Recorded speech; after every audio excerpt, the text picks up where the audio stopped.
Hello friends, स्वागत है एक बार फिर से आप सभी का फिक्स टारगेट 2.0 परिवार के एक और नई वीडियो में। आइए आगाज करते हैं आज की क्लास का। और जिस क्लास का आपको इंतजार था वो क्लास आ चुकी है। और आज के इस क्लास में हम लोग आज जो मिथिला यूनिवर्सिटी के द्वारा पार्ट 2 के एग्जामिनेशन में आरबी हिंदी 100 मार्क का एग्जामिनेशन था, सेकंड पाली का हम लोग आंसर की देखने वाले हैं, ग्रुप नंबर डी से लेकर ऐप तक का। तो पूरी क्लास को ध्यान से देखिएगा और मैच कर लीजिएगा कि आपने कितना सही बनाया है और कितना गलत बनाया है। कमेंट करके हमको जरूर बताइएगा कि आपका कितना सही है कितना गलत है। वीडियो में आगे बढ़ेंगे इससे पहले दोस्तों, चैनल पर नया है तो इस तरह के वीडियो के लिए सब्सक्राइब कर लीजिए, वीडियो को लाइक जरूर कीजिएगा और दोस्तों अपने सभी फ्रेंड्स के पास इसे ज्यादा से ज्यादा शेयर करिएगा। कमेंट करके हमको जरूर बताइएगा कि आप कितना सही बनाए हैं। आइए हम लोग पहले क्वेश्चन की तरफ बढ़ते हैं और देखिए पहला क्वेश्चन आपसे क्या पूछा गया है।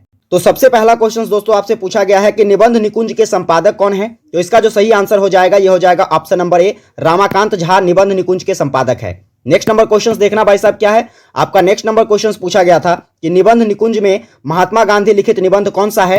तो इसका सही आंसर ऑप्शन नंबर डी हो जाएगा, समाज और धर्म किसके द्वारा लिखा गया है, तो महात्मा गांधी के द्वारा लिखा गया है। आइए देखते हैं अगला क्वेश्चन क्या पूछा गया आपसे।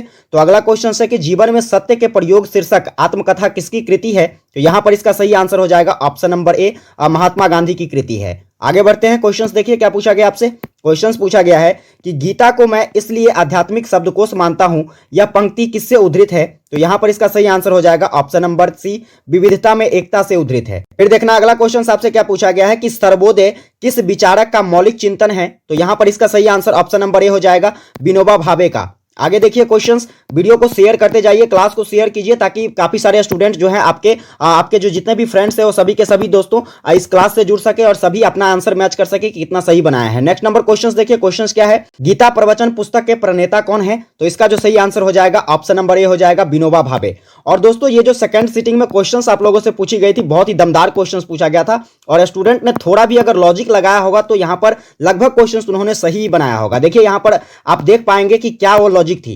तो यहां पर देखिए 7वां नंबर क्वेश्चन आपसे पूछा गया था कि भूदान गंगा पुस्तक के लेखक कौन है। तो इसका जो सही आंसर हो जाएगा ये हो जाएगा option number C, Vinoba Bhave के द्वारा भूदान गंगा पुस्तक लिखा गया है। आगे देखिए क्वेश्चंस क्या है। तो अगला क्वेश्चन पूछा गया आपसे कि स्वरूप देखिए शीर्षक रचना के रचनाकार कौन है। तो इसका सही आंसर हो जाएगा ऑप्शन नंबर डी, वासुदेव शरण अग्रवाल। चलिए आगे देखना क्वेश्चंस क्या पूछा गया आपसे। तो अगला क्वेश्चन है बौद्ध दर्शन शीर्षक रचना किनकी रचना है। तो यहां पर इसका सही आंसर हो जाएगा ऑप्शन नंबर ए, आचार्य नरेंद्र देव की रचना है। नेक्स्ट क्वेश्चंस देखना भाई साहब, क्वेश्चंस क्या पूछा गया आपसे। भारतीय धर्म एक उदार और विशाल धर्म है, प्रस्तुत पंक्ति उद्धृत है, किस कथा से उद्धृत है। तो इसका सही आंसर हो जाएगा ऑप्शन नंबर ए, विविधता में एकता से उद्धृत है। आगे देखना क्वेश्चंस क्या पूछा गया आपसे, मैं मजदूर हूं शीर्षक रचना किस विधा की रचना है। तो ये दोस्तों कहानी है, इसलिए इसका सही आंसर ऑप्शन नंबर क्या हो जाएगा, ए हो जाएगा। फिर देखिए अगला क्वेश्चंस क्या है। तो अगला क्वेश्चंस आपसे पूछा गया है नूरजहां किस लेखक की रचना है। तो नूरजहां जो लिखा गया दोस्तों यह भगवत शरण उपाध्याय के द्वारा लिखा गया है, इसलिए इसका सही आंसर ऑप्शन नंबर ए हो जाएगा। फिर देखिए अगला क्वेश्चन क्या पूछा गया आपसे कि ठूठा आम पुस्तक के लेखक कौन है। तो ठूठा आम भी दोस्तों भगवत शरण उपाध्याय के द्वारा लिखा गया है, इसलिए इसका सही आंसर ऑप्शन नंबर सी हो जाएगा। आप लोग शेयर करते जाइए फटाफट से ज्यादा स्टूडेंट को लाइव में जोड़िए, बहुत ही मजा आएगा। आगे देखना क्वेश्चन क्या है भाई साहब। अगला क्वेश्चन है महाकवि बाण भट्ट की सृष्टि और दृष्टि किनकी रचना है। ये क्वेश्चन फर्स्ट सीटिंग में भी पूछी गई थी और इसका जो सही आंसर हो जाएगा ऑप्शन नंबर ए हो जाएगा, वासुदेव शरण अग्रवाल। आगे देखिए क्वेश्चंस क्या है। अगला क्वेश्चन आपसे पूछा गया था कि हर्ष चरित्र के लेखक कौन है। तो हर्ष चरित्र जो लिखा गया दोस्तों ये बाणभट्ट के द्वारा लिखा गया है, इसलिए इसका सही आंसर ऑप्शन नंबर बी हो जाएगा। फिर देखना अगला क्वेश्चन आपसे क्या पूछा गया है। तो अगला क्वेश्चन है कादंबरी के लेखक कौन है। तो कादंबरी भी दोस्तों बाणभट्ट के द्वारा ही लिखा गया है, इसलिए इसका सही आंसर ऑप्शन नंबर ए हो जाएगा। आगे देखना क्वेश्चन क्या है। अगला क्वेश्चन आपसे पूछा गया महाकवि बाणभट्ट किस राजा के दरबारी कवि थे। तो यह दोस्तों हर्षवर्धन के दरबारी कवि थे, यानी कि इसका सही आंसर हो जाएगा सम्राट हर्ष, ऑप्शन नंबर ए। आगे देखना क्वेश्चंस। अगला क्वेश्चन है अंतरिक्ष यात्रा शीर्षक रचना के लेखक कौन है। तो अंतरिक्ष यात्रा जो लिखी गई है दोस्तों, यहां पर जो ऑप्शंस दिए गए हैं इसमें से हमें डाउट है, क्योंकि दोस्तों अंतरिक्ष यात्रा शीर्षक जो है यह गुनाकर मूले के द्वारा लिखा गया, जहां तक मुझे जानकारी है, ठीक है, गुनाकर मूले के द्वारा लिखा गया, इसलिए मैं इस क्वेश्चन पर डिस्कस नहीं करूंगा। आगे देखूंगा क्वेश्चन क्या पूछा गया आपसे। तो अगला क्वेश्चन है कि कुंवर गांधी किनकी कृति है। तो कुंवर गांधी दोस्तों ये क्या कहते हैं संपूर्णानंद के द्वारा लिखा गया है, इसलिए इसका सही आंसर ऑप्शन नंबर ए हो जाएगा। फिर देखना अगला क्वेश्चन आपसे पूछा क्या गया है। क्वेश्चन है धर्म का स्थान गौनाति गौण हो गया है, इसलिए सुख और समृद्धि की बुलर का फूल हो गई है, प्रस्तुत पंक्ति उद्धृत है किससे। तो इसका जो सही आंसर हो जाएगा ये हो जाएगा हमारा ऑप्शन नंबर डी, विविधता में एकता से उद्धृत है। फिर देखना भाई साहब अगला क्वेश्चन क्या है। तो अगला क्वेश्चन आपसे पूछा गया है कि रामायण महाभारत में संस्कृति चेतना शीर्षक निबंध के निबंधकार कौन है? तो इसका सही आंसर हो जाएगा option number B, doctor Devraj. फिर देखिए अगला क्वेश्चन आपसे पूछा गया है, विज्ञान दिवस किस तिथि को मनाया जाता है? तो विज्ञान दिवस प्रत्येक वर्ष दोस्तों 28 फरवरी को मनाया जाता है, इसलिए इसका सही आंसर ऑप्शन नंबर बी होगा। नेक्स्ट क्वेश्चन देखना भाई साहब क्या है, तो नेक्स्ट क्वेश्चन आपसे पूछा गया है कि चंद्रशेखर वेंकट रामन यानी कि दोस्तों सीवी रमन, ठीक है, सीवी रामन को भौतिकी का नोबेल पुरस्कार किस वर्ष दिया गया है? तो यह दोस्तों इसका सही आंसर हो जाएगा ऑप्शन नंबर ए, सन 1930 ईस्वी में नोबेल पुरस्कार दिया गया था सीवी रमन को। आगे देखिए क्वेश्चंस क्या है, तो अगला क्वेश्चन है, मुश्किल है आज रामन के राह पर चलना शीर्षक रचना के रचनाकार कौन है? तो इसका जो सही आंसर हो जाएगा यह हो जाएगा हमारा ऑप्शन नंबर बी, गुणाकर मूले के द्वारा यह लिखा गया है। चलिए आगे देखना क्वेश्चंस क्या पूछा गया आपसे। क्वेश्चंस है कि रामन प्रभाव की खोज कब हुई? तो रामन प्रभाव की जो खोज हुई है दोस्तों ये कब हुई है? 28 फरवरी 1928 को, इसलिए इसका सही आंसर ऑप्शन नंबर ए हो जाएगा। फिर देखिए अगला क्वेश्चन 26 नंबर क्वेश्चन आपसे पूछा गया है, चंद्रशेखर वेंकट रामन का जन्म हुआ था, यह कब हुआ था? तो इसका जो सही आंसर हो जाएगा यह हो जाएगा हमारा दोस्तों ऑप्शन नंबर ए, 1888 ईस्वी में इनका जन्म हुआ था। आगे देखना क्वेश्चंस क्या पूछा गया है। अगला क्वेश्चन है, सीवी रामन को भारत रत्न से सम्मानित किया गया कब? तो इसका जो सही आंसर हो जाएगा ऑप्शन नंबर बी, 1954 ईस्वी में दोस्तों सीवी रामन को क्या हुआ था? तो भारत रत्न से सम्मानित किया गया था। आगे देखिए क्वेश्चंस क्या पूछा गया है, निबंध निकुंज में कितने निबंध संकलित हैं? तो इसका सही आंसर ऑप्शन नंबर सी हो जाएगा, 8 निबंध संकलित है। आगे देखना भाई साहब क्वेश्चंस क्या पूछा गया आपसे। अगला क्वेश्चन है कि भारतीय नदियों की कहानी के लेखक कौन है? तो भारतीय नदियों जो लिखा गया है दोस्तों, भारतीय नदियों की कहानी यह जो किसके द्वारा लिखा गया है? तो यह लिखा गया है क्या कहते हैं, भगवत शरण उपाध्याय के द्वारा, इसलिए इसका सही आंसर ऑप्शन नंबर सी होगा। आगे देखिए क्वेश्चंस क्या है। अगला क्वेश्चन है कि चिट्ठी लाश शीर्षक पुस्तक के लेखक कौन है? तो चिट्ठी लाश पुस्तक जो है दोस्तों यह डॉक्टर संपूर्णानंद के द्वारा लिखा गया है, इसलिए इसका सही आंसर ऑप्शन नंबर ए होगा। फिर देखिए अगला क्वेश्चन क्या है, 31 नंबर क्वेश्चन में आपसे पूछा गया है, डॉक्टर संपूर्णानंद किस राज्य के राज्यपाल बने थे? तो दोस्तों यह राजस्थान के राज्यपाल बने थे, इसलिए इसका सही आंसर ऑप्शन नंबर बी हो जाएगा। फिर देखिएगा भाई साहब अगला क्वेश्चन आपसे क्या पूछा गया है, समाजवाद शीर्षक पुस्तक के लेखक कौन है? तो यहां पर जो ऑप्शंस दिए गए हैं इसके अकॉर्डिंग ऑप्शंस होना चाहिए यहां पर इनमें से कोई नहीं, ऑप्शन नंबर डी सही, क्योंकि दोस्तों समाजवाद शीर्षक जो है यह लिखा गया मोहन राकेश के द्वारा। किसके द्वारा लिखा गया दोस्तों? मोहन राकेश के द्वारा लिखा गया है। चलिए आगे देखते हैं क्वेश्चंस। अगला क्वेश्चंस क्या है, तो अगला क्वेश्चन है, इनमें से किसे 2 बार उत्तर प्रदेश राज्य का मुख्यमंत्री पद सुशोभित करने का अवसर मिला था? तो यहां पर इसका सही आंसर हो जाएगा option number B, doctor Sampurnanand को। आगे देखना भाई साहब अगला क्वेश्चन क्या पूछा गया आपसे, इंडिया इन कालिदास पुस्तक के लेखक कौन है? तो इंडिया इन कालिदास पुस्तक जो है यह लिखा गया भगवत शरण उपाध्याय के द्वारा, इसलिए इसका सही आंसर ऑप्शन नंबर ए हो जाएगा। फिर नेक्स्ट क्वेश्चन देखना आपसे क्या पूछा गया है, शेयर करते जाइए आप लोग, ज्यादा से ज्यादा शेयर कीजिए ताकि ज्यादा से ज्यादा स्टूडेंट दोस्तों लाइव में जुड़ सके। अब देखिए यहां पर अगला क्वेश्चन पूछा गया है, कितना सुंदर देश हमारा शीर्षक पुस्तक के लेखक कौन है? तो कितना सुंदर देश हमारा शीर्षक जो है यह किसके द्वारा लिखा गया है? तो यह लिखा गया है डॉक्टर भगवत शरण उपाध्याय के द्वारा, इसलिए इसका सही आंसर ऑप्शन नंबर बी हो जाएगा। आगे देखना भाई साहब अगला क्वेश्चन क्या है, तो अगला क्वेश्चन है, सत्याग्रह आंदोलन किनके द्वारा प्रारंभ किया गया था? तो यह प्रारंभ किया गया था गांधी जी के द्वारा, इसलिए इसका सही आंसर ऑप्शन नंबर ए हो जाएगा। आगे देखिए क्वेश्चंस क्या है। अगला क्वेश्चन आपसे पूछा गया है, कश्मीर का नाम लेते ही हृदय में आनंद की लहरें उठने लगती है, यह जो पंक्ति है यह कहां से उद्धृत है? तो इसका सही आंसर ऑप्शन नंबर सी हो जाएगा, मैं मजदूर हूं शीर्षक से उद्धृत है। आगे देखिए क्वेश्चंस क्या पूछा गया है। अगला क्वेश्चन आपसे पूछा गया है, सौंदर्य चेतना के लेखक कौन है? तो सौंदर्य चेतना के जो लेखक है दोस्तों यह कौन है? यहां पर देखिए जो ऑप्शंस दिए गए हैं इसमें हमें डाउट है, क्योंकि सौंदर्य चेतना जो लिखा गया दोस्तों यह जयशंकर प्रसाद के द्वारा लिखा गया, जहां तक मुझे जानकारी है, ठीक है, जयशंकर प्रसाद के द्वारा लिखा गया है, लेकिन ऐसा कुछ ऑप्शंस में दिया नहीं गया है, इसीलिए इस क्वेश्चन को हम डाउट में रखते हैं। आगे देखिए क्वेश्चन क्या है। अगला क्वेश्चन आपसे पूछा गया, राष्ट्रीयता और समाजवाद प्रसिद्ध ग्रंथ के लेखक कौन है? तो इसका जो सही आंसर हो जाएगा यह हो जाएगा ऑप्शन नंबर ए, आचार्य नरेंद्र देव के द्वारा लिखा गया राष्ट्रीयता और समाजवाद ग्रंथ। आगे देखना भाई साहब अगला क्वेश्चन आपसे क्या पूछा गया है, सागर की लहरों पर पुस्तक के लेखक कौन है? तो यहां पर इसका जो सही आंसर हो जाएगा यह हो जाएगा हमारा ऑप्शन नंबर बी, भगवत शरण उपाध्याय के द्वारा लिखा गया है। आइए बढ़ते हैं आगे, क्वेश्चंस देखिए, शेयर करते जाइए। फर्स्ट सिटिंग वाला क्वेश्चंस था जिसमें दोस्तों लगभग 45 स्टूडेंट लाइव में जुड़े हुए थे, तो इसीलिए इसको क्रॉस करना है, इसको क्रॉस कीजिए आप लोग, ज्यादा से ज्यादा शेयर कीजिए। 41 नंबर क्वेश्चन जो है दोस्तों देखिए यहां पर पूछा गया है कि संविधान का कौन सा अनुच्छेद राजभाषा के लिए आयोग बनाने का प्रावधान करता है? तो इसका सही आंसर ऑप्शन नंबर बी हो जाएगा, 343वां अनुच्छेद। आगे देखिए क्वेश्चन क्या पूछा गया आपसे। अगला क्वेश्चन है, राजभाषा आयोग का गठन किस वर्ष हुआ था? तो राजभाषा आयोग जो गठित किया गया था यह 1955 में गठित किया गया था, इसलिए इसका सही आंसर ऑप्शन नंबर डी हो जाएगा। आगे देखना क्वेश्चन क्या है। अगला क्वेश्चन है कि हिंदी को भारतीय संविधान में राजभाषा के रूप में मान्यता कब मिली थी। तो यह मिली थी दोस्तों कब, 14 सितंबर 1949 को। इसीलिए हम लोग प्रत्येक वर्ष 14 सितंबर को हिंदी दिवस के रूप में मनाते हैं। नेक्स्ट क्वेश्चन देखना, क्वेश्चन क्या पूछा गया था कि सरकारी कामकाज की भाषा को हम लोग क्या कहते हैं। तो सरकारी कामकाज की भाषा को हम लोग राजभाषा कहते हैं, इसलिए इसका सही आंसर ऑप्शन नंबर सी होगा। फिर देखना अगला क्वेश्चन आपसे पूछा गया था आज कि संविधान को किस अनुच्छेद के अंतर्गत हिंदी राजभाषा के रूप में मान्य है। तो यहां पर इसका सही आंसर ऑप्शन नंबर बी हो जाएगा, अनुच्छेद 343। चलिए आगे देखते हैं अगला क्वेश्चन क्या पूछा गया था। अगला क्वेश्चन आपसे पूछा गया था कि राजभाषा आयोग के प्रथम अध्यक्ष कौन थे। तो ये थे दोस्तों बीजी खैर, इसीलिए इसका सही आंसर ऑप्शन नंबर ए हो जाएगा। आप लोग फटाफट से शेयर कीजिए क्लास को ताकि ज्यादा से ज्यादा स्टूडेंट जुड़ सके। देखिए अगला क्वेश्चन आपसे पूछा गया था हिंदी दिवस कब मनाया जाता है। तो दोस्तों हिंदी दिवस यह 14 सितंबर को मनाया जाता है, इसलिए इसका सही आंसर ऑप्शन नंबर सी हो जाएगा। अब देखना यहां पर इस टाइप के एक क्वेश्चन आपसे पूछे गए थे फंसाने वाला। यहां पर है हिंदी दिवस, लेकिन दोस्तों देखिए आगे क्या पूछा गया है आपसे। अगला क्वेश्चन देखिए पूछा गया आपसे कि संविधान के किस अनुच्छेद के अनुसार देवनागरी को संघ की लिपि घोषित किया गया है। तो यहां पर देखिए इसका जो सही आंसर हो जाएगा यह हो जाएगा हमारा ऑप्शन नंबर ए, अनुच्छेद 343। आगे देखिए क्वेश्चन 49 नंबर क्वेश्चन आपसे पूछा गया था स्वतंत्र विभाग के रूप में राजभाषा विभाग की स्थापना किस वर्ष की गई थी। तो यहां पर दोस्तों इसका जो सही आंसर हो जाएगा यह हो जाएगा हमारा ऑप्शन नंबर बी, सन 1975 ईस्वी में। आगे देखना क्वेश्चन क्या है। देखिए ये क्वेश्चन आ गया जिसके बारे में मैं बात कर रहा था कि विश्व हिंदी दिवस यहां पर पूछा गया है, और एक पूछा गया था आपसे हिंदी दिवस। तो हिंदी दिवस दोस्तों यह 14 सितंबर को मनाया जाता है, लेकिन यहां पर आपसे पूछा गया है कि विश्व हिंदी दिवस कब मनाया जाता है। तो यह प्रत्येक वर्ष 10 जनवरी को मनाया जाता है, इसलिए इसका सही आंसर ऑप्शन नंबर डी हो जाएगा। नेक्स्ट देखना अगला क्वेश्चन क्या पूछा गया आपसे।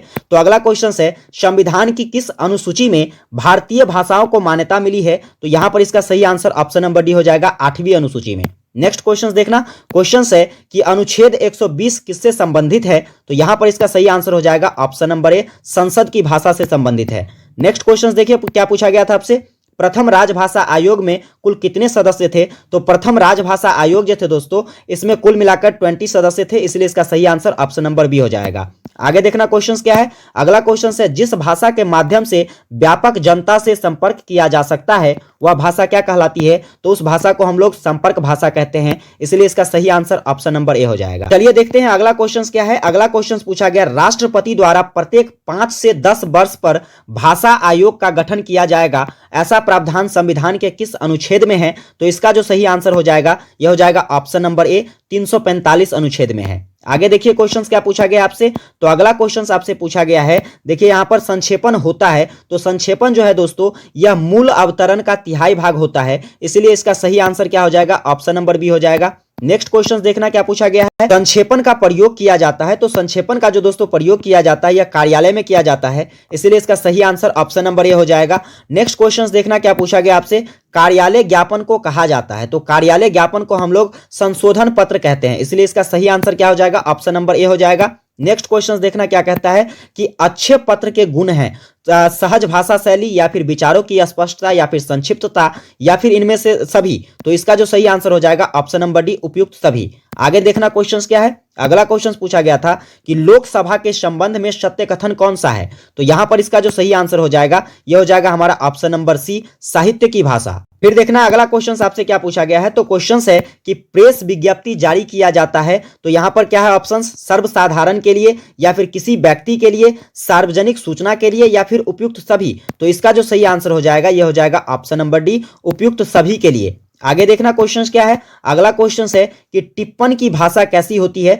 तो टिप्पण की जो भाषा है दोस्तों ये सरल भाषा होती है, इसलिए इसका सही आंसर क्या हो जाएगा, ऑप्शन नंबर ए हो जाएगा। आगे देखिए क्वेश्चन क्या है। अगला क्वेश्चन है परिपत्र में सबसे ऊपर क्या होता है। तो परिपत्र में सबसे ऊपर प्रेषक का नाम होता है, इसलिए इसका सही आंसर क्या हो जाएगा, ऑप्शन नंबर सी। आगे देखना क्वेश्चन क्या है। अगला क्वेश्चन है प्लवन की विशेषताएं क्या है। तो यहां पर जो ऑप्शंस दिए गए हैं इसके अकॉर्डिंग यहां पर ऑप्शन नंबर डी सही हो जाएगा, उपयुक्त सभी। आगे देखना क्वेश्चन क्या है। तो क्वेश्चन से अनुवाद का उद्देश्य क्या होता है, ज्ञान का प्रसार या फिर सामान्य जानकारी। तो यहां पर इसका सही आंसर हो जाएगा ऑप्शन नंबर सी, उपयुक्त ए और बी दोनों। फिर हम लोग आगे बढ़ेंगे। देखिए अगला क्वेश्चन आपसे क्या पूछा गया है, तो क्वेश्चन है सरकारी आदेश लिखे जाते हैं, तो सरकारी आदेश जो लिखा जाता है दोस्तों यह अन्य पुरुष में लिखा जाता है, इसीलिए इसका सही आंसर ऑप्शन नंबर सी हो जाएगा। फिर देखना अगला क्वेश्चन क्या पूछा गया है, अनुवाद के लिए आवश्यक है, तो अनुवाद के लिए यहां पर ऑप्शंस के अकॉर्डिंग ऑप्शन नंबर डी सही हो जाएगा, उपयुक्त सभी। आगे देखिए क्वेश्चंस क्या है, अगला क्वेश्चन आपसे पूछा गया है अनुवाद का संबंध है स्रोत भाषा से या फिर लक्ष्य भाषा से, उपयुक्त ए और बी दोनों या फिर किसी में नहीं, तो यहां पर इसका सही आंसर ऑप्शन नंबर सी हो जाएगा, उपयुक्त ए और बी दोनों।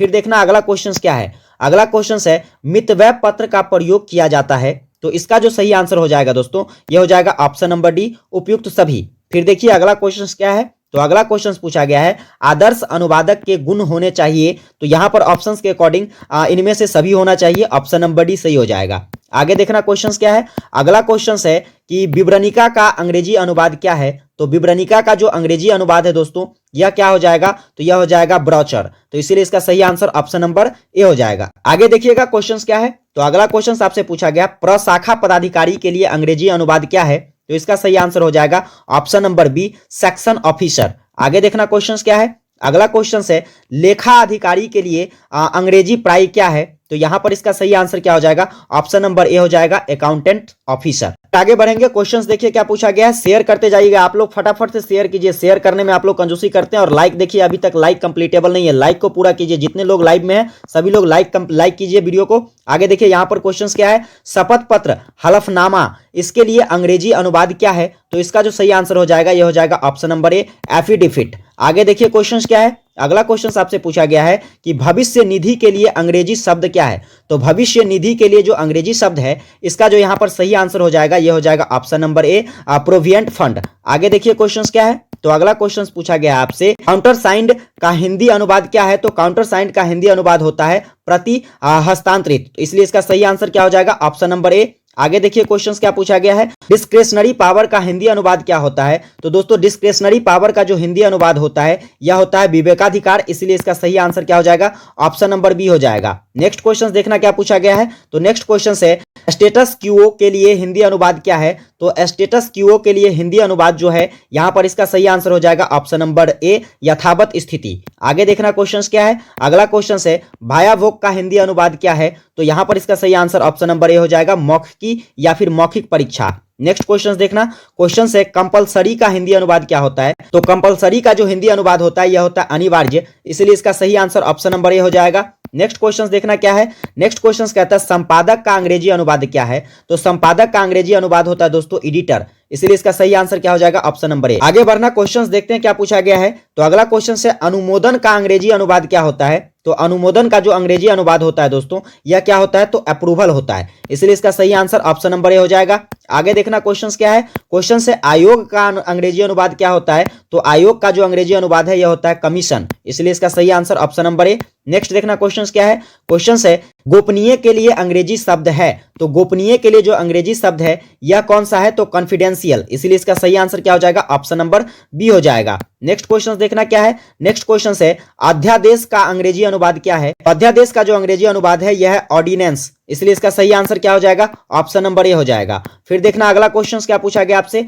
अगला क्वेश्चन है एडजॉर्न का हिंदी अनुवाद क्या है, तो एडजॉर्न का हिंदी अनुवाद जो है दोस्तों यह काम रोकना होता है, और ये क्वेश्चंस फर्स्ट सिटिंग में भी आज पूछी गई थी। नेक्स्ट क्वेश्चंस देखिए, क्वेश्चंस क्या पूछा गया है यहाँ पर, रिजोल्यूशन का हिंदी अनुवाद क्या होता है, तो रिजोल्यूशन का जो अर्थ होता है दोस्तों यह होता है संकल्प, इसलिए इसका सही आंसर क्या हो जाएगा ऑप्शन नंबर ए हो जाएगा। फिर देखना अगला क्वेश्चन क्या है, अगला क्वेश्चन है एस्टेब्लिशमेंट का हिंदी अनुवाद क्या होता है, तो इसका सही आंसर हो जाएगा ऑप्शन नंबर बी स्थापना। फिर देखना अगला क्वेश्चन क्या है, इंडोर्समेंट का हिंदी अनुवाद क्या होता है, तो ऑप्शन है पृष्ठांकन, पराकन, और इसके बाद है उपयुक्त ए और बी दोनों, और इनमें से कोई नहीं, तो यहां पर इसका सही आंसर हो जाएगा ऑप्शन नंबर बी उपयुक्त ए और बी दोनों। नेक्स्ट क्वेश्चन देखना क्या है, नेक्स्ट क्वेश्चन आपसे पूछा गया है शॉवनीर का हिंदी अनुवाद क्या है, तो शॉवनीर का हिंदी अनुवाद जो है दोस्तों यह क्या होता है, तो अस्मारिक होता है, इसलिए इसका सही आंसर क्या हो जाएगा ऑप्शन नंबर ए हो जाएगा। आगे देखना क्वेश्चन क्या है, तो अगला क्वेश्चन आपसे पूछा गया है एक्ट का हिंदी अनुवाद क्या होता है, तो एक्ट का हिंदी अनुवाद जो होता है यह होता है अधिनियम, इसलिए इसका सही आंसर ऑप्शन नंबर ए हो जाएगा। नेक्स्ट क्वेश्चन देखिए, नेक्स्ट क्वेश्चन आपसे पूछा गया है कि स्टैट्यू का हिंदी अनुवाद क्या होता है। तो स्टैट्यू का जो हिंदी अनुवाद होता है दोस्तों, यह होता है क्या, तो संविधि। इसलिए इसका सही आंसर क्या हो जाएगा, ऑप्शन नंबर ए। फिर देखना अगला क्वेश्चन आपसे पूछा गया है रिकॉर्ड का हिंदी अनुवाद क्या होता है। तो रिकॉर्ड का हिंदी अनुवाद होता है अभिलेख। इसलिए इसका सही आंसर क्या हो जाएगा, ऑप्शन नंबर सी हो जाएगा। नेक्स्ट क्वेश्चन देखिए, नेक्स्ट क्वेश्चन से प्रमोशन का हिंदी अनुवाद क्या होता है। तो प्रमोशन का मतलब होता है प्रोन्नति। इसलिए इसका सही आंसर क्या हो जाएगा, ऑप्शन नंबर सी हो जाएगा। आगे देखिए 95 क्वेश्चन आपसे क्या पूछा गया था, फॉरवर्डेड के लिए हिंदी में किस शब्द का प्रयोग करेंगे। तो यहां पर इसका सही आंसर हो जाएगा ऑप्शन नंबर ए, अग्रेसित। आगे देखना क्वेश्चंस क्या है, अर्ध सरकारी पत्र को अंग्रेजी में क्या कहते हैं। तो अर्ध सरकारी पत्र को देखिए यहां पर जो ऑप्शंस दिए गए हैं, डेमी ऑफिशियल लेटर या फिर दोस्तों डीओ, तो यहां पर देखिए ये दोनों ऑप्शन सही हो जाएंगे। इसलिए इसका सही आंसर हो जाएगा ऑप्शन नंबर डी, ए और बी दोनों। आगे देखना क्वेश्चंस क्या है, अगला क्वेश्चन आपसे पूछा गया था फंक्शनल हिंदी के लिए हिंदी में प्रचलित शब्द है। तो फंक्शनल हिंदी का जो अर्थ होता है यह होता है प्रयोजन मूलक हिंदी। इसलिए इसका सही आंसर ऑप्शन नंबर ए हो जाएगा। 98 क्वेश्चंस देखिए आपसे क्या पूछा गया है, प्रायोजित अंग्रेजी के किस शब्द का अनुवाद है। तो यहां पर जो इसका सही आंसर हो जाएगा यह हो जाएगा हमारा ऑप्शन नंबर ए, स्पॉन्सर्ड। आगे देखना क्वेश्चंस क्या है, अगला क्वेश्चन पूछा गया था आपसे कंप्यूटर के लिए प्रचलित हिंदी अनुवाद क्या है। तो कंप्यूटर को हम लोग हिंदी में संगणक कहते हैं। इसलिए इसका सही आंसर ऑप्शन नंबर ए हो जाएगा। नेक्स्ट जो कि आखिरी क्वेश्चन आपसे क्या पूछा गया था, तो आखिरी क्वेश्चन पूछा गया था ट्रांसफर के लिए हिंदी में प्रचलित शब्द कौन सा है। तो ट्रांसफर का मतलब होता है स्थानांतरण। इसलिए इसका सही आंसर ऑप्शन नंबर ए हो जाएगा। तो कुल मिलाकर 100 ऑब्जेक्टिव क्वेश्चन आपसे पूछे गए थे, जिसका मैंने आपको 100% सही आंसर बता दिया है। उम्मीद करता हूं ये वीडियो आपको काफी ज्यादा हेल्पफुल लगी होगी। अगर ये वीडियो हेल्पफुल लगी होगी तो अपने कम से कम 4 फ्रेंड्स के पास इसे जरूर शेयर कीजिए। वीडियो को लाइक नहीं किए हैं अभी तक तो लाइक कर दीजिए, और चैनल पर नए हैं तो अभी तक अगर सब्सक्राइब नहीं किए हैं तो सब्सक्राइब करके नोटिफिकेशन बेल को ऑन कर लीजिए, ताकि जैसे ही मैं वीडियो डालूं आपके पास नोटिफिकेशन जाए और आप उस वीडियो को देखकर एलएनएमयू से संबंधित नोटिफिकेशन प्राप्त कर सके या फिर क्लासेस को ज्वाइन कर सके। तो मिलते हैं आप लोगों से अगली वीडियो के साथ, तब तक के लिए जय हिंद।